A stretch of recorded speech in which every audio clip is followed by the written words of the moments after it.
Hi, everyone. Welcome to Business is Politics. I'm Joseph Lavoie. And this week, I'm doing a lot of research for a presentation I'll be giving in a couple weeks at a conference.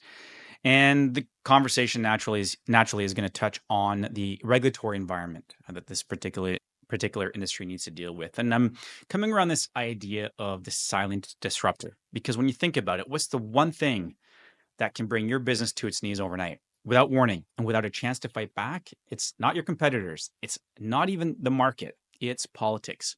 Yet so many leaders are blind to this silent disruptor. When we think of disruption, when we think of disruptors, we think of companies like Uber and Airbnb. However, disruptors themselves often see their businesses disrupted by regulators. Let's take a look at Airbnb. This time last year, Airbnb hosts in New York City, many of whom are small business owners, woke up to news that tens of thousands of listings would be outlawed. That law had a pretty benign name. It was called Local Law 18, but it was not benign by any stretch of the imagination. It required Airbnb hosts to register their property with the mayor's office, limit stays of fewer than 30 days to 2 guests, require hosts to be physically present during the reservation, a little creepy, and prohibit locks on internal doors. You can absolutely imagine the impact, right? Within 1 month, Airbnb listings for stays of less than 30 days plummeted from some 22,000 to 8,000.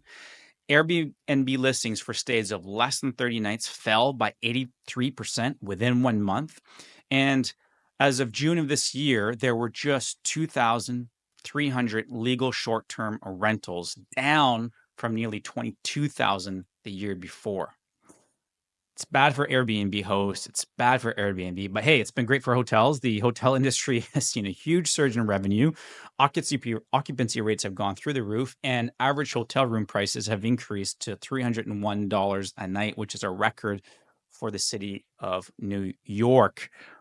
Why did the city pass such strict laws on Airbnb hosts? Well, you guessed it, to tackle housing affordability. And that's just how politics works. Politicians react to the heat, to the pressure. And what pressure are they feeling right now the most? Well, pocketbook issues and housing affordability. And a lot of this is emotional. The theory that short-term rentals are a big cause of booming housing prices, that sounds emotionally compelling. It sounds very simple. Yeah, of course, all these tourists in our cities, all these Airbnb properties, that must surely, to God, be increasing the prices of houses in our city. There's something simple about that message that one can easily wrap their heads around. But here's the thing about politics.